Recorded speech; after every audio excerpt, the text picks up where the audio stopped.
Hello and welcome to episode 18 of the World Wanderers podcast. I'm Ryan. I'm Amanda, and we're your hosts. And today we're talking about Jamaica, the land of reggae, Rasta, ganja, and jerk chicken. and fruit. Jamaica, man. I wasn't going to do that at all. You're just jealous. So we went to Jamaica at the end of our last 6-month backpacking trip. It was kind of a vacation from our vacation, as we termed it. Yeah. And we did a yoga retreat for 4 days and then stayed at a place closer to Montego Bay after that for a few days. Yeah. And so why did we choose Jamaica? Well, price played into it. We were looking for flights from Peru, and flying from Peru anywhere but the U.S. was quite expensive. Yeah, I think it was going to be upwards of $1,300 with taxes just to get a flight to Calgary. So we're kind of like, can we make this cheaper in any way?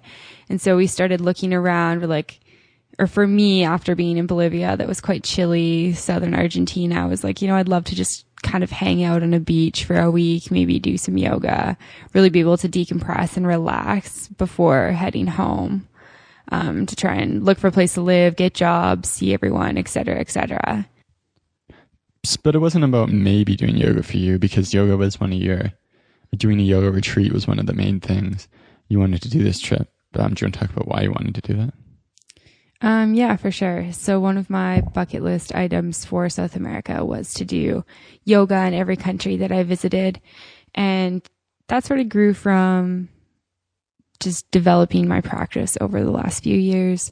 I started doing yoga quite a bit in 2007, and then it started really as a fitness thing for me and kind of developed into more of a mindful activity and something to really strengthen my body. And it was one of the things that I didn't want to lose traveling was my yoga practice. Like I didn't want to just stop doing it because I was so committed to it living in Calgary. And then near the end of the trip, I was like, I'd really love to commit to a few days of yoga and just, see if I really like to do it twice a day for 4 days. Mm-hmm. So that's kind of where that came from. And for me, I had a pretty serious back injury, I guess, or it wasn't a super serious injury, but it just was a back problem that wouldn't get better. And I had lost a lot of strength in my back because it was so tense all the time, and I was doing no exercise and activity whatsoever. So as we were traveling, I would go do yoga with Amanda, and I found it helpful for my back. And beyond that, I really like the meditative aspects of it in terms of helping me to calm my mind and be a bit more conscious and present. So I was really looking forward to doing a bit more. I was nervous about doing a lot of yoga because my back had responded poorly when I had overdone it at times, but feeling good about it because I thought some continued yoga practice would help me move forward from this back injury, and it definitely has. Yeah, for sure. I mean, doing consecutive days of yoga and really just committing to that yoga practice, I think it's fair to say that both of us have really brought that home, and it's really continued to grow both of our practices. So I think the retreat was a really positive experience for us both. Yeah, the way that the schedule of the retreat worked is we'd wake up, go do yoga right on the coast. We stayed at this nice guest house in Jamaica. So your sun has just come up. They're like right by the ocean. It's super quiet, and we do yoga by a tree in the morning. Go eat a delicious, healthy, fresh fruit and other thing breakfast, and then have our day to ourselves, and then do an evening yoga session as well. And doing it twice a day and having interactions with the yoga teacher, because it was only the two of us and her, really helped start a habit for me where I do yoga every morning now. Yeah, and she was really great about really helping us to develop our individual practices. Like Ryan's very tense in his hips. So she's like, if you only have 10 minutes to do yoga, these are the postures that you should do. This is what you should be committing to. This is how you can do this in a short amount of time to really benefit your body. Mm-hmm. And so we went to a place called Yoga Bless, Jamaica. Yeah, and I found that on bookyogaretreats.com, which is a great website. You can basically look at anything around the world. You can narrow it down based on teacher training, retreats, courses, classes, and then on areas in the world. So we'll post links for both Yoga Bless and for bookyogaretreats.com in our show notes. Yeah, but I just wanted to talk about the point you made before I interrupted with that point about getting help to create our like kind of a home yoga practice. So much of yoga classes, it seems like they don't talk about doing it at home at all. You go to the yoga studio and do yoga. And I think the way it should be, I mean, everyone can do it any way they want. There's no way it should be.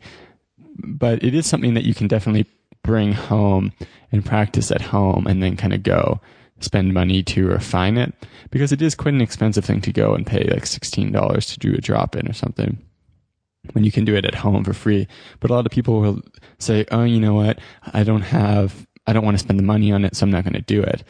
Instead of realizing that you can do it at home and then spend money on it every so often to go, refine it, get new things to add to your home thing. And teachers don't really talk about it at all, about practicing at home. And yeah, for sure. I think once you've kind of got the basics of yoga, you can really just develop your own practice at home. And it's something I do quite a bit. The one thing I find that's good about a class is that a class really pushes me to do the postures that I don't really like to do. And a lot of the time I don't like to do it because it is an area of high tension for me. And so classes are good in that regard. And then the more I learn, the more I can kind of develop my own practice, which I really like. Mm-hmm.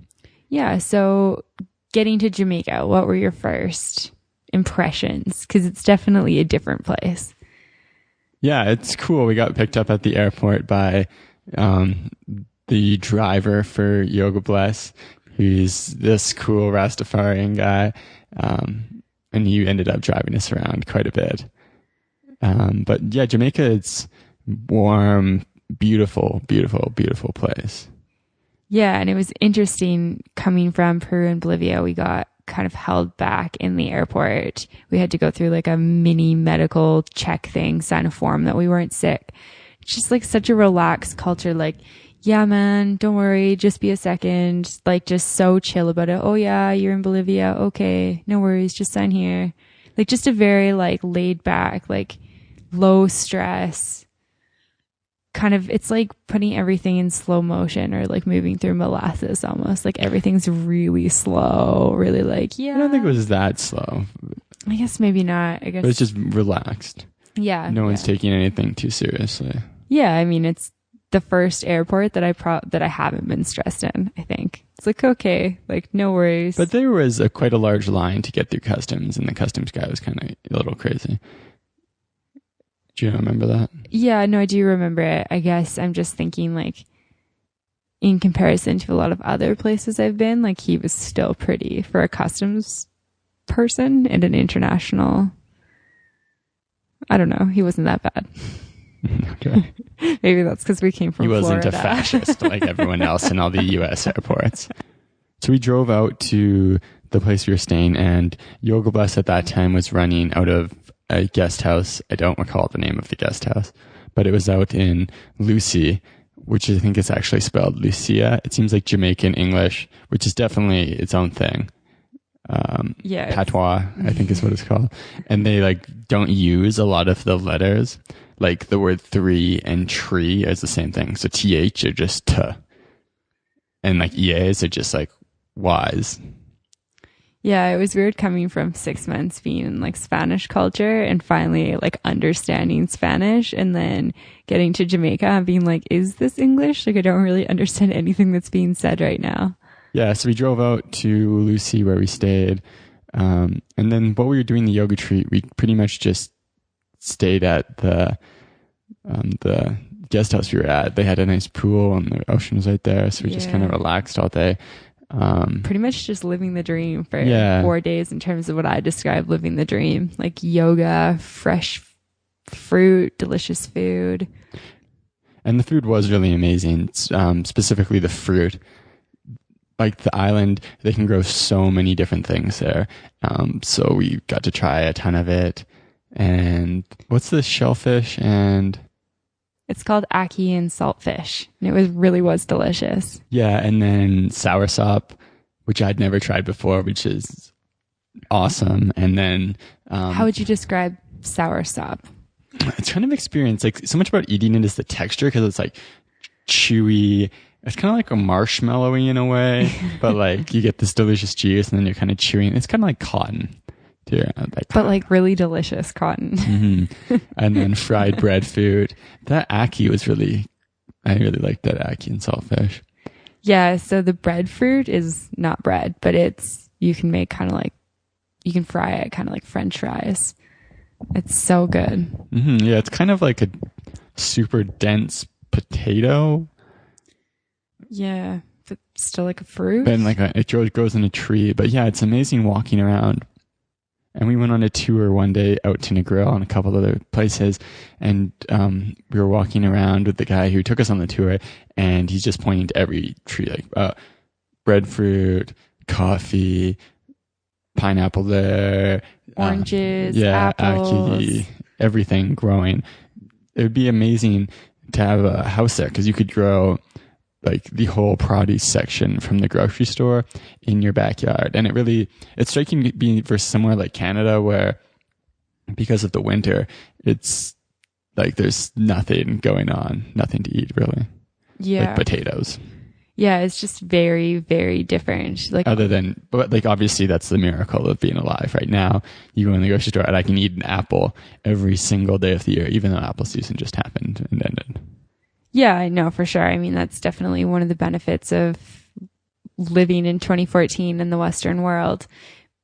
But being somewhere like Jamaica is so cool because you don't need that. Mm-hmm. You can grow everything in your backyard and you don't need grocery stores and you don't need imports, and your produce you can grow in your garden.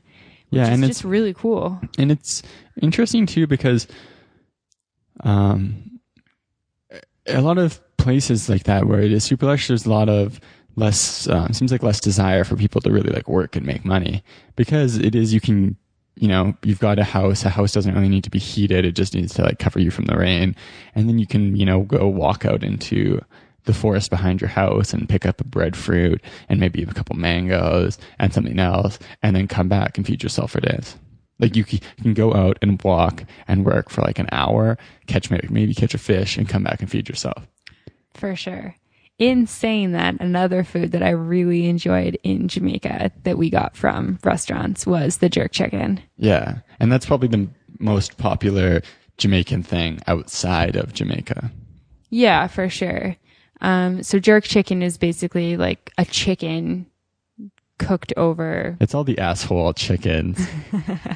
Those really rude chickens that were clucking too much of the other chickens, so then they got killed and sent to Jamaica. No, just kidding. It's cooked over coals for a long period of time, and it's just the seasoning that gives it the name jerk chicken. Is that correct? I think so. It might be the cooking method too. Whatever it is, they're doing something right because it's delicious. And so our yoga retreat promoted vegetarian eating. So we didn't have the jerk chicken there, but we did have it while not on the retreat. Yeah. We had it a few times because we're not vegetarians and we like jerk chicken. Yeah, but vegetarianism is a big part of Jamaican culture because it's a part of Rastafarian culture. Yeah, for sure. And I completely respect that. There are a ton of vegetarians there. And I think in a place like Jamaica, it would be easy and probably fairly fulfilling to be a vegetarian. I mean, you have delicious mangoes and you have bananas and oranges and apples and everything you can just grow yourself, like we were talking about before. Mm-hmm. So I think it would be easier to. I think a lot of the Rastafarians still eat fish. Yeah. I think it's, what's the name pescatarian? For that? Pescatarian, yeah. So I guess it's more pescatarian than vegetarian. So after our yoga retreat, we went into a place closer to Montego Bay, but still a ways out of Montego Bay. And we had thought about our go-to is to stay at a hostel. Being backpackers, like that's kind of what we're comfortable with. And it's always nice to be somewhere a little bit closer to town. But in Jamaica, there really isn't much of a backpacker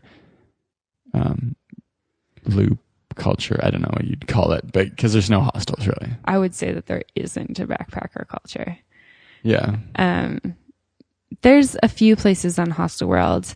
We ended up staying at a pretty nice guest house. The only issue with it was that it was kind of in the middle of the countryside, about 20 minutes, half an hour outside of Montego Bay. Mm-hmm. And Jamaica, since it's so dominated by resorts and people going on family vacations and, you know, Americans and Canadians spending a ton of money, there isn't many cheap options for transportation. What they've done is they've created kind of this taxi monopoly where if you want to take an actual taxi, there's really expensive minimum fares. So it actually costs us $20 to get a cab to where we were staying. Not even exactly where we were staying. Like, that was cheap. We negotiated pretty hard to get that. And so if you want to take, the local taxis aren't actually allowed to take you from place to place. They are stop to stop. So they're effectively buses, but they are taxis, like they're cars. So it's kind of nonsensical. It's a bit strange, for sure. Mm-hmm. So to take the local taxis, we had to walk from the hip strip in Montego Bay into kind of the center of Montego Bay. And it seemed like as we would do that walk, all the people working at like restaurants, and then there was like the tourist police, seemed to, I don't know if they're trying to convince us that we were going to get like robbed, but that's kind of the impression they tried to give. Don't do that. You know, take a taxi. You shouldn't go over there. Yeah. Like, oh, be careful. Like, oh, it's getting dark out. Like, you shouldn't go over there. And we were kind of like, you know, like, we don't have very much stuff on us. We don't have valuables. We just came into town to, you know, check out Montego Bay. So the one day we did take one of those public transportations, and it was interesting because we were the only foreigners on the bus, and there must have been 30 people packed into this van that in Canada could probably legally only take like 12 people. Probably. So it was busy, really hard to understand what was going on. Yeah, and I was having a conversation with the lady beside me, but like that's where patois, Jamaican English is really hard to understand, and I really couldn't get a lot of what she was saying. She was really confused why you didn't have children. I remember she kept being like, but why no babies? Yeah. Why no babies? Yeah, like, I'm good. It was pretty funny, but it was definitely an interesting experience. Are you happy that we did that? Yeah, absolutely. I think that's a really important thing. We talked about it in quite a few episodes of getting outside of your comfort zone, and it's beyond that also kind of just connecting with and getting a better idea of what life is like there. When you go stay in a resort, never leave the resort, you maybe don't have the best picture of Jamaica, and it seems like there's a lot of poverty there in the cities, and a lot of problems in the country in general. But you have like a skewed picture of Jamaica because maybe you do have a really good image of what Jamaica is like when really there is that poverty there. Yeah, but it's beyond that. To see that. And in the resorts, I think from people we've talked to who have done those family vacations there, the resorts and kind of the people push this like, oh, you know, don't go into Montego Bay, it's dangerous. Don't take public transportation, it's dangerous. And I think there is some danger there, but it's not, people come away thinking it's a lot more dangerous than it is. We've talked about this quite a few times with those danger warnings where the chance of getting robbed is quite a bit higher when you compare it to Canada, but it's still quite a small chance. And so we kind of took this philosophy all through South America. We're kind of prepared to get mugged. Don't bring out stuff you're really worried about losing. Kind of, you need stuff, but you know, take what you need, nothing more. If you get mugged, it's not going to be the end of the world. And we kind of carried that into Jamaica. Yeah, for sure. And even on the bus ride, we were both feeling like a little bit anxious, but just tried to be friendly to the people around us. And we're kind of like, you know, if something bad happens here, at least we've got a good story to tell later from our time in Jamaica. Mm-hmm. Yeah, it's the same philosophy we talked about in the Bolivia episode where, you know, bad times equal good stories. But yeah, no, I was, you know, anxious and afraid because it was dark. We didn't really know we were supposed to get off the bus. We're at the back of this bus. There's no rows because they filled the rows up with seats. So there's like 30 people in front of us. We have no idea where we're going. So thankfully, I started a conversation with the people beside us. And like, thankfully they were nice people and helped us find our stop and get off the bus. But there is like people, like, cause we, on the way down there, I've kind of referred to this vaguely, but, I guess the policewoman, I think tourist police, was like, oh, you know, be really careful. Like, do you know where you're going? Like, kind of seemed like he was trying to scare us out of going to take the local transport. Like, you should really take a taxi.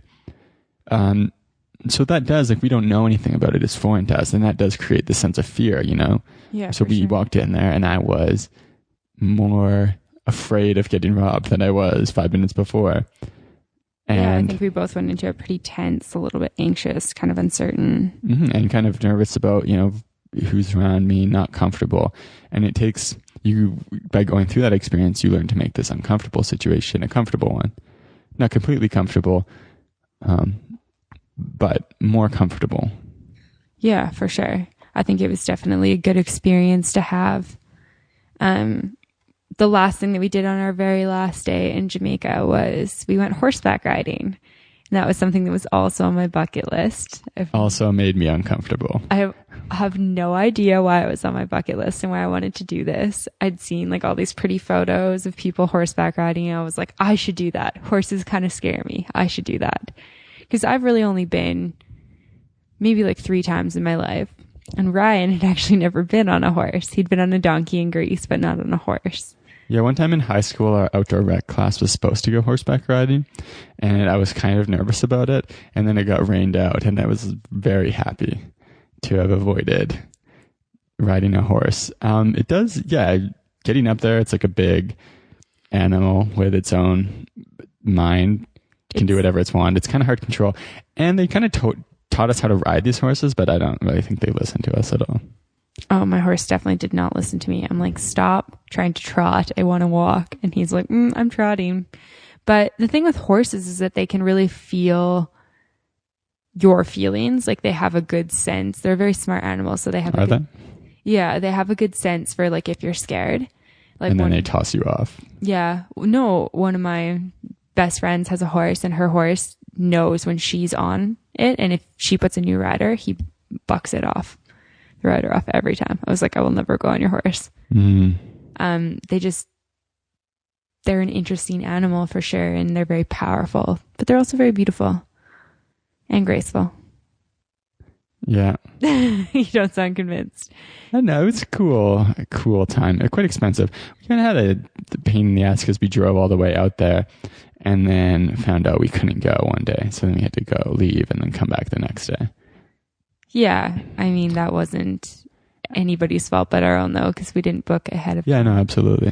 But I think, I mean, obviously I appreciated you coming with me, and I think it was a good experience for both of us. Yeah, it's definitely outside of my comfort zone. And now, maybe if someone brought a horse to my door and told me to get on it, I'd probably be a little bit uncomfortable, but more comfortable now in that I can ride horse. Yeah, it was kind of weird because like immediately after that, we go home. We're back at my parents' house in Cochrane for one day, and then we go to the Stampede. Just crazy seeing these people like rip around on horses, and I'm like, oh man, I was like good with a walk. Yeah, it did give me a new appreciation for like bull riders. Even like the people who do like the bucking horses. Like, what about even like the barrel racers? They just rip so fast. Yeah, riding really fast on a horse would be quite cool. I feel like it'd be terrifying. Like when I watch Lord of the Rings and like ripping ass on the horse across a field, I feel like that'd be legit. For sure. we did get to ride in the water, which, you know, you see photos of people riding a horse through the water and it looks so majestic. But you kind of forget about the fact that horses are just like shitting and pissing all the time. So we cruise down on these horses into the water, and then the horse in front of me immediately takes a dump. And then I just have to cruise through this dump water, get it all over my shorts and legs. Not nearly as romantic as the brochures made it out to be.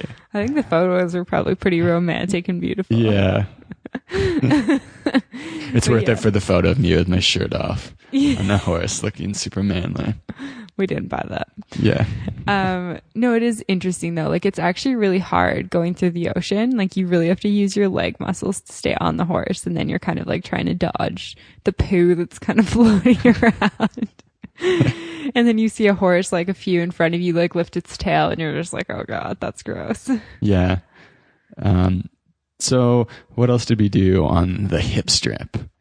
It's funny because no, sorry. I answered my own question. What did we do on the hip strip? What's the hip strip Hello like? and welcome to the World Wanderers podcast. I'm Ryan. I'm Amanda. We kind of just wandered. I mean, the hip strip wasn't that impressive to me, to be honest. I was fairly underwhelmed by it. Mm-hmm. It wasn't that hip. No, I mean, it's just a strip with a few kind of like touristy shops. I did search really hard for a souvenir that I liked from Jamaica. I didn't have any luck because I wanted something practical, like a fun tank top or something that I could practice yoga in. Didn't find anything. And it's funny because someone mentioned that all the stores on the hip strip are owned by Indians or Indian people. And we kind of were like, oh yeah, you know, there's probably a few. And all of the tourist stores are owned by Indian people. It's so strange. Quite strange, yeah. But yeah, there's tourist shops. We did stop at Margaritaville to get something to drink and kind of watch the sunset. I mean, to be honest, I was fairly underwhelmed with Margaritaville as well. And I don't really like those, like, when tourism comes to dominate an area like that, especially when it's that kind of family resort tourism, it seems to create something that's not that enjoyable. It's a bit more aggressive. It seems like you go into the shops and they're like, well, buy this, buy this, buy this.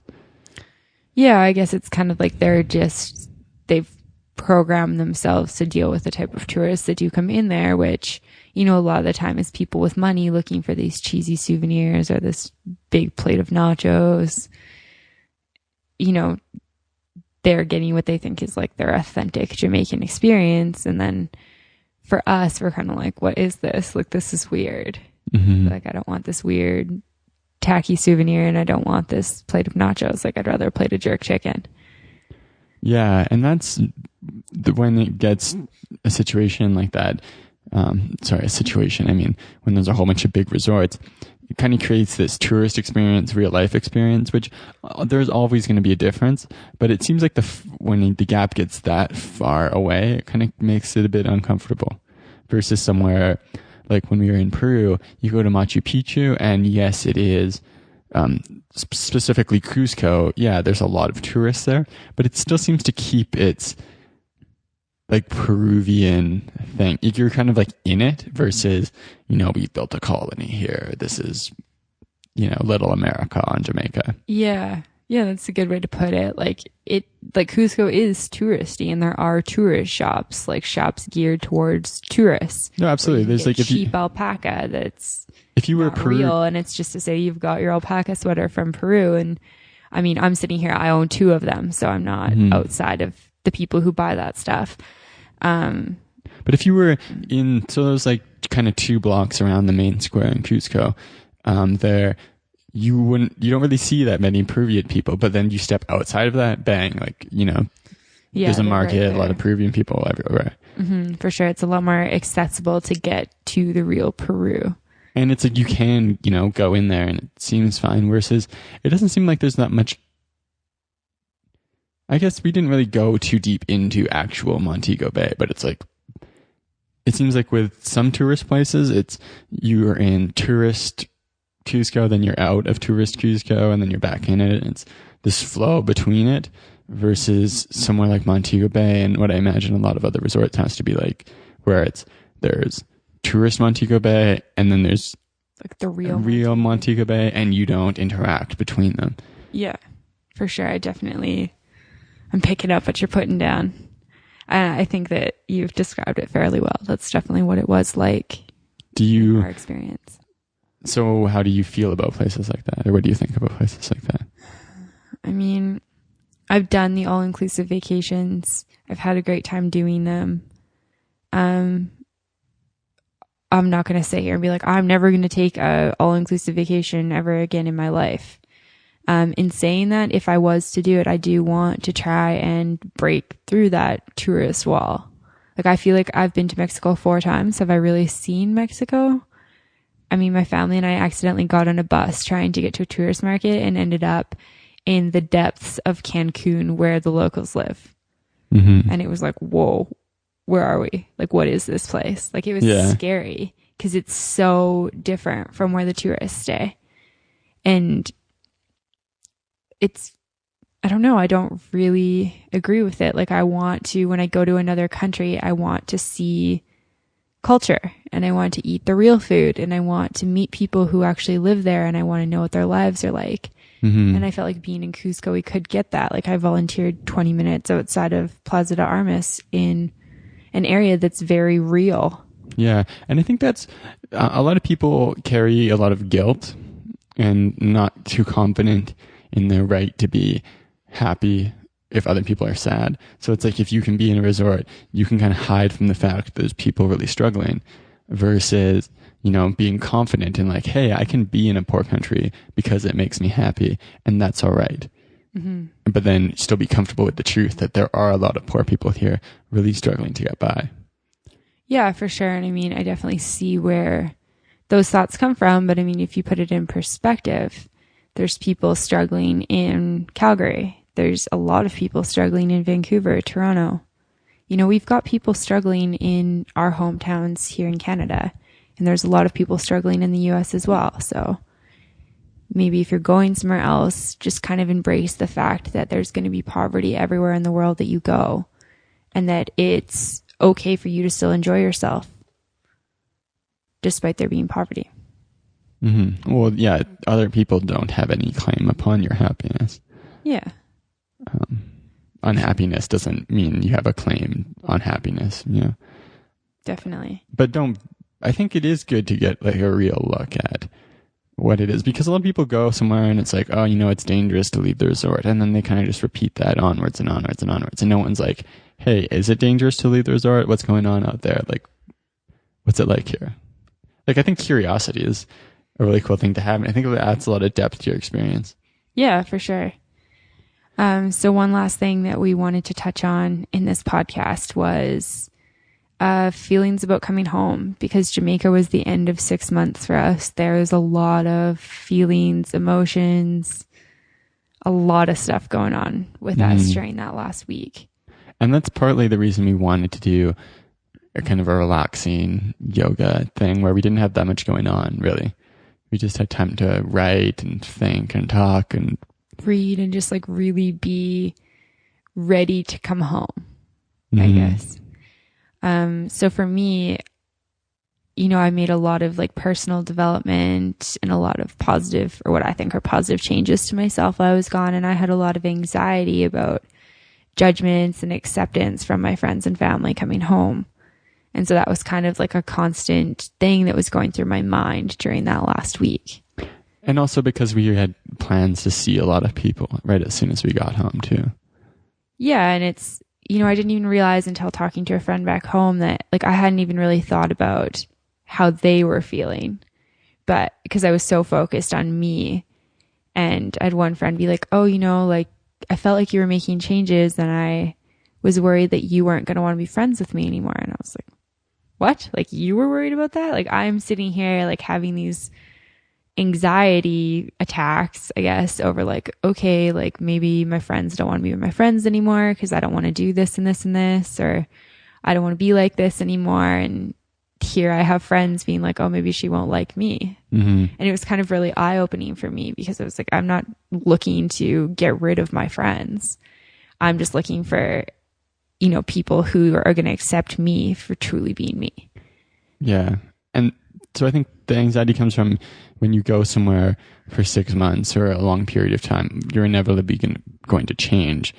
But then people, if you're in a social situation that doesn't change, so like work's the same, friends are the same, you're not really changing that much. So then you remove yourself from that, go through all this growth, changes and stuff. And then you're coming back and it's like, there's this like tension of, am I going to fit back in? What's going to happen?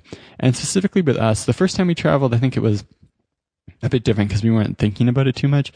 But this time we had really made, a lot of positive changes in our lives.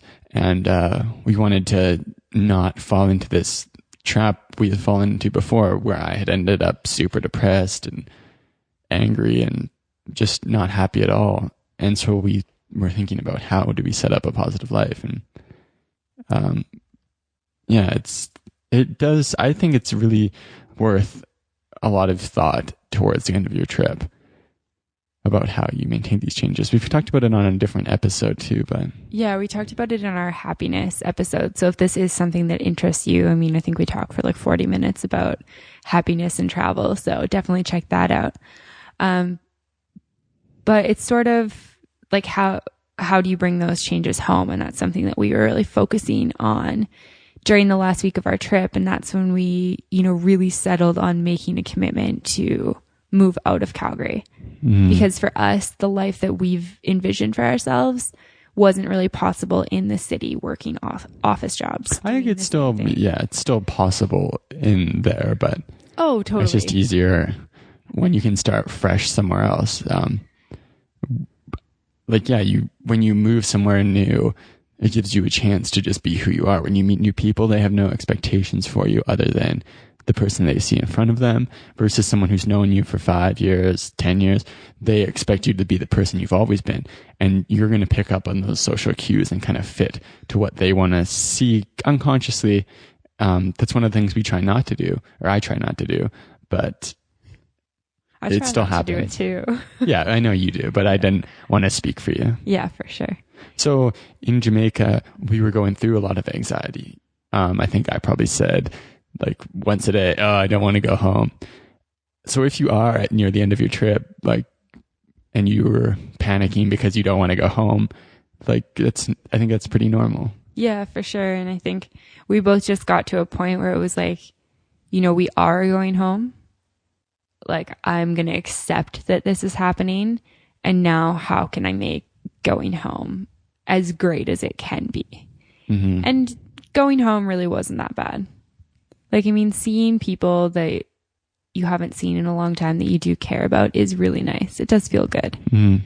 And it has been nice to kind of start fresh somewhere and start building a community and set up a new house and start new jobs. I kind of want to go again. I think once you travel a lot, you've kind of always got that itch. It's hard to really scratch it because there's so many more places to see in the world and so many more things to experience. I think it's tough to say that I don't want to travel would be a lie.